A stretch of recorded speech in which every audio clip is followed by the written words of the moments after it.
कि बहुत सारे अवेयरनेस कैंप यहाँ चंगा में भी हुए, गुंदो में भी हमें हुए। हमें दिखने को नहीं मिले। बहुत बहुत सारे, देखो हाल ही में यहाँ पर गुंदो में या गुंदो की नहीं, मैं चंगा कॉन्स्टिट्यूएंसी चंगा भी हमने किया, लेकिन यहाँ पर लोग दिलचस्पी बहुत कम दिखाते हैं। सर लोगों को अगर उस चीज के बेनिफिट के बारे में बताया जाए, लोग दिलचस्पी लेंगे, लेकिन लोगों को बेनिफिट के बारे में बताया बार बार बताया। यहाँ पे टीएसओ जो चंगा में है सर, लोगों की शिकायत है वो यहाँ पे नहीं आते हैं। असल में जब अगर मेरी बात सुने, अगर वो, मैंने उनको फ़ोन पे भी बात की थी, वो बोल रहे हैं मैं मैनेज नहीं कर पा रहा हूँ, मेरे पास स्टाफ नहीं है, तो लोगों को रिटर्न में लिख के देना मैं मैनेज नहीं कर पा रहा हूँ, मुझसे मैनेज नहीं होता है, ताकि बड़े ऑफिसर हैं जो मैनेज कर सकते हैं। हमारा काम है सरकार तक बात नहीं, लोगों ने आपको रिप्रेजेंटेटिव बनाया है सर, आपका ये फ़र्ज़ बनता है कि आप हायर अथॉरिटीज़ को यहाँ पे लाएं, हिसाब लो ना पिछले सालों का। ठीक है, अगर अभी कॉन्ट्रैक्ट आ रहे हैं, लेकिन जो पीछे कॉन्ट्रैक्ट थे वो तो उन्होंने खुद किए हैं, उसका हिसाब लो ना उनसे। यही तो हम कहने जा रहे हैं आपसे कि जहाँ तक पीएचई का सवाल है,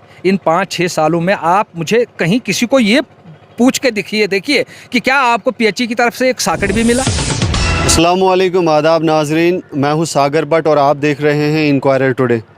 अभी हमारे साथ बीडीसी चेयरमैन अब्बास अहमद साहब, जो बीडीसी चेयरमैन चंगा हैं, इनसे आज हम मुलाकात करने के लिए आए हैं और जो मुद्दे हैं भलेसा के ग्राउंड ज़ीरो के, वो इनके साथ डिस्कस करेंगे। सबसे पहले अब्बास साहब, आपका बहुत बहुत शुक्रिया टाइम देने के लिए।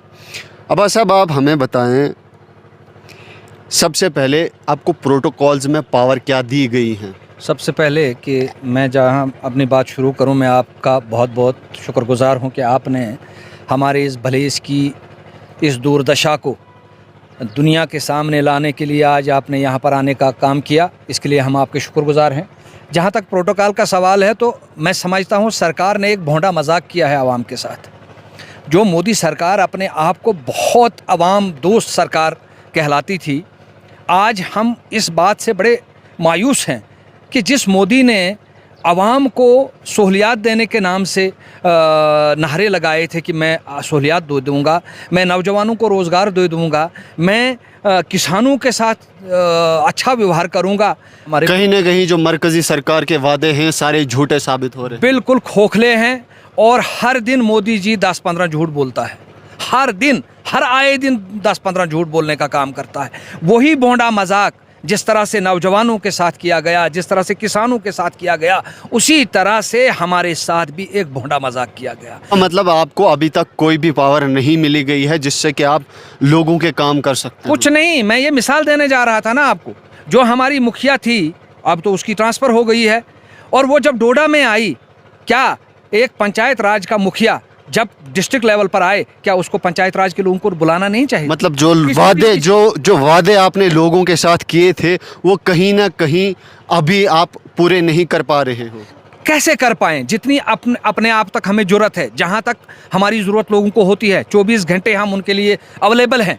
लेकिन सर बात करें J&K बैंक चंगा की, तो यहाँ पे सर स्टाफ भी नहीं है और लोगों को काफ़ी दिक्कत आ रही है। बुजुर्ग, नौजवान जितने भी हैं लाइन में लग के पैसे निकालने पड़ते हैं। कल मैं वहाँ पे गया था और सिर्फ एक बंदा, लेडीज़ को भी वही पैसे दे रहा था, जेंट्स को भी वही पैसे दे रहा था, और कैश देने के लिए सिर्फ एक बंदा है। सर, क्या आपने ये जो आवाज़ है ऊपर तक नहीं पहुँचाई? हमने हाल ही में, उनका डीजीएम यहाँ पर आया था, उनसे भी हमने रिक्वेस्ट की कि यहाँ पर स्टाफ की बहुत कमी है। हमारे लोग, सीधे साधे लोग जो हैं, यहाँ पर लाइनों में लगते हैं, पूरा दिन उनको यहाँ पर शाम के 5-5 बजे तक गुजारना पड़ता है। बहुत अफसोस के साथ कहना पड़ता है कि आप अंदाज़ा लगाओ, जहाँ भी आप कोई बात करोगे, जो भी डिमांड आप सरकार के सामने रखोगे, आप ये नहीं समझना कि वो होगी। सर, पॉपुलेशन की अगर बात करें तो पूरे भलेसा की पॉपुलेशन क्या है, कितनी है? पूरा भलेसा जो हमारा है, सब डिवीज़न भलेसा, ये 1.25 लाख से ऊपर हमारी आबादी, 1.25 लाख से ऊपर है, और सिर्फ 2 बैंक है। खाली दो, एक गुंदो में है और एक 3 बैंक हैं इसमें हमारी भलेस के अंदर। एक है हमारे कुनो में है, एक हमारे यहाँ चंगा में है, और एक गुंदो में है, जहाँ मैं सब डिवीज़न की बात कर रहा हूँ। और इसी तरीके से आप देखो, ग्राउंड लेवल पर जो है कुछ भी सरकार नहीं कर पा रही है। आप हमारी सड़कों की हालात आप देख लो, कितने खड्डे पड़े हुए हैं, और इन सड़कों, सर ये तो आपका काम है कि ये आवाज़ ऊपर तक पहुंचाए, और वो ये जो काम है यहाँ पे लोगों की जो मुश्किलातें हैं वो हल हो जाए। हम थक गए। अब आवाज़ पहुंचा कर आप अगर मेरे पास आओगे, आप देखोगे कि हज़ारों लेटर मैंने पहुंचाए। ग्रिड स्टेशन हमारा यहाँ पर दरबदर है, अरसा 10 साल से उसकी तरफ कोई ध्यान नहीं दिया जा रहा है। गवर्नर तक मैं पहुंचा, जब गवर्नर सत्यपाल मलिक जी थे उनके पास में पहुंचा, उनके मशीर के शर्मा जी के पास में पहुंचा, बशीर अहमद खान साहब के पास में पहुंचा। आप यहां से आप अंदाज़ा लगा सकते, जहां तक प्रोटोकॉल की आपने बात की, कौन सा प्रोटोकॉल ये दे रहे हैं आप, अंदाज़ा प्रोटोकॉल तो वहाँ चलेगा अगर आप शाम को घर जाएंगे, अगर आप बच्चे को आप अपने बच्चे को टॉफ़ी नहीं दोगे, उसको कुछ नहीं दोगे, वो आपको बाप कहने से इनकार कर देगा। और हमें क्यों लोग मानेंगे मुफ्त में, जब हम डिलीवरी नहीं कर पा रहे हैं, जब हमारी तरफ से कोई सहायता आवाम को मिल नहीं रही है। सिर्फ हम क्या, कहीं लेबर कार्ड वो लाएंगे, हम रास्ते पर उनको करके देते हैं, कहीं उनका आधार कार्ड का मसला, वो हम जो हमारे तक है हम डिलीवरी करने की कोशिश करते हैं, लेकिन जो सरकार को देना चाहिए था आवाम के लिए, हमारा काम है सरकार तक बात। लोगों ने आपको रिप्रेजेंटेटिव बनाया है सर, आपका ये फ़र्ज़ बनता है कि आप हायर अथॉरिटीज़ को यहाँ पे लाएं। यही मैं कहने जा रहा हूँ, ये तो हमारा दायित्व तो है, ये हमारा फ़र्ज़ बनता है, और इसकी हमें जवाबदेही यहाँ भी है और वहाँ उस दुनिया में भी है। और हमारा फ़र्ज़ बनता है कि लोगों के मसाइल जो हैं वो सरकार के इन बहरे कानों तक पहुँचाएँ, लेकिन वहाँ से जितना भी हमने पहुँचाया उसका कोई रिज़ल्ट। सर अगर बात करें पीएचई डिपार्टमेंट की, तो यहाँ भलेसा की अगर बात करें तो पीएचई डिपार्टमेंट की वजह से जो लोग पानी पीते हैं काफ़ी बीमारियां फैल रही हैं हमारे भलेसा के अंदर। ख़ास तौर पर कैंसर पेशेंट ज़्यादा हो रहे हैं हमारे भलेसे अंदर, और वो किस वजह से, वो पानी की वजह से। और जो वाटर है उसकी टेस्टिंग भी नहीं होती है सर, और बिल निकाले जा रहे हैं सर। बहुत अच्छा मौजू आपने चुना। जहाँ तक पीएचई का सवाल है, इन 5-6 सालों में आप मुझे कहीं किसी को ये पूछ के देखिए कि क्या आपको पीएचई की तरफ से एक सॉकेट भी मिला?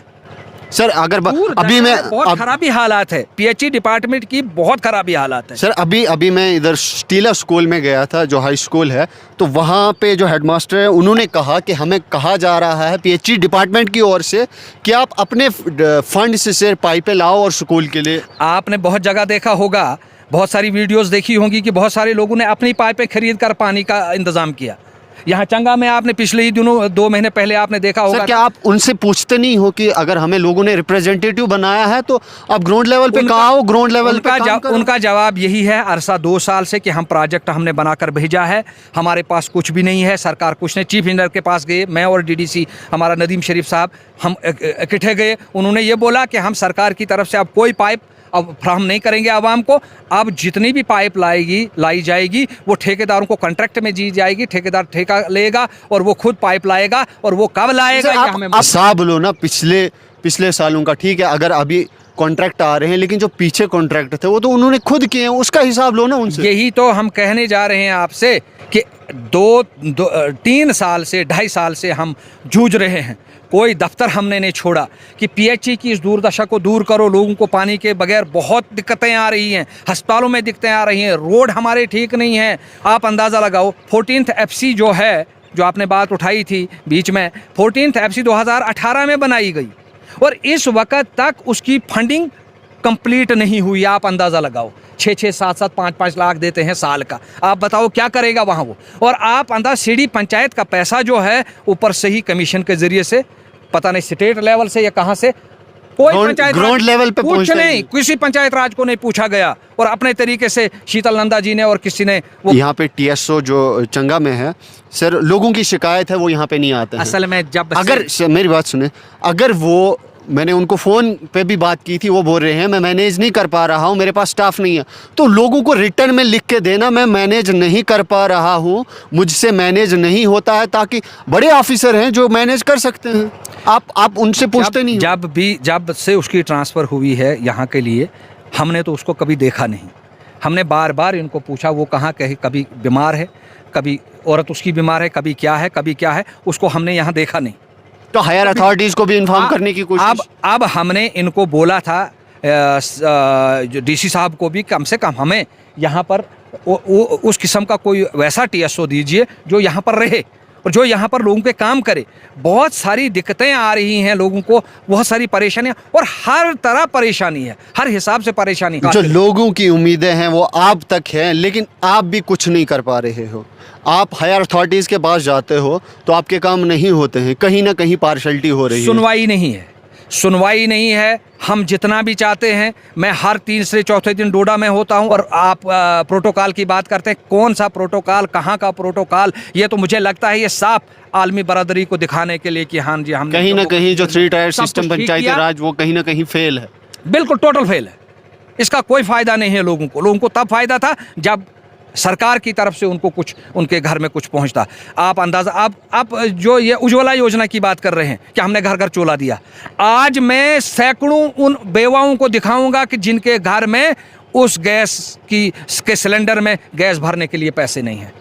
925 कि 930 रुपए का आपका गैस सिलेंडर हो गया और बात करते हैं हम जी गैस सिलेंडर। सर अगर बात करें नरेगा की, नरेगा के अलावा, नरेगा के बारे में लोग अवेयर हैं, लेकिन नरेगा के अलावा एग्रीकल्चर डिपार्टमेंट है, एनिमल हस्बेंड्री डिपार्टमेंट है, हॉर्टिकल्चर है। क्या आपने लोगों को इस चीज़ के बारे में अवेयर करने की कोशिश की? इसके तहत भी स्कीमें हैं, लोगों को फ़ायदे होते हैं। यहाँ एक बहुत बड़ी बदकिस्मती है हमारी कि बहुत सारे अवेयरनेस कैंप यहाँ चंगा में भी हुए, गुंदो में भी हमें दिखने को नहीं मिले। बहुत सारे। देखो हाल ही में यहाँ पर गुंदो में गुंदो की नहीं, मैं चंगा कॉन्स्टिट्यूएंसी, चंगा भी हमने किया, लेकिन यहाँ पर लोग दिलचस्पी बहुत कम दिखाते हैं। सर लोगों को अगर उस चीज़ के बेनिफिट के बारे में बताया जाए, लोग दिलचस्पी लेंगे, लेकिन लोगों को बेनिफिट के बारे में बताया बार बार बताया गया, लेकिन एक ही चीज़ पर ध्यान है हमारे लोगों का, वो है जो हॉर्टिकल्चर या एग्रीकल्चर या एनिमल हस्बेंड्री या शिप हस्बेंड्री से जो लोन मिल रहे हैं। हज़ारों लोगों ने निकाले, वो हज़ारों लोगों ने निकाले, उसकी तरफ अच्छी रगबत है। लेकिन जहां आपको ये सिखाया जाएगा कि एनिमल हस्बेंड्री से आपको और इसके अलावा कौन से बेनिफिट हो सकते हैं, हॉर्टिकल्चर से कौन से बेनिफिट हो सकते हैं, उसके लिए लोग बहुत कम आते हैं। मैं आपके माध्यम से लोगों से गुजारिश करना चाहूँगा कि जब भी इस किस्म का कोई प्रोग्राम होता है उसमें पार्टिसिपेशन कीजिए। मेरी यही गुजारिश है मोदी जी से, आपके माध्यम से, अपने LG से साहब से भी, कि खुदा के लिए झूठ बोलना बंद कीजिए। और आवाम आपसे डिलीवरी चाहते हैं, आवाम को डिलीवरी आपकी तरफ से नहीं हो पा रही है, तो जो आपने वादे किए हैं उनको पूरा करने के लिए आप सही मानों में आवाम के सामने आइए। तो ये थे हमारे साथ मोहम्मद अब्बास राथर साहब, जो BDC चेयरमैन चंगा कॉन्स्टिट्यूएंसी है। इनसे हमने कुछ सवाल किए जो हमें लगता था ज़रूरी है। आप ऐसे ही देखते रहिए इंक्वायरर टुडे। मुझे दीजिए इजाज़त, शुक्रिया।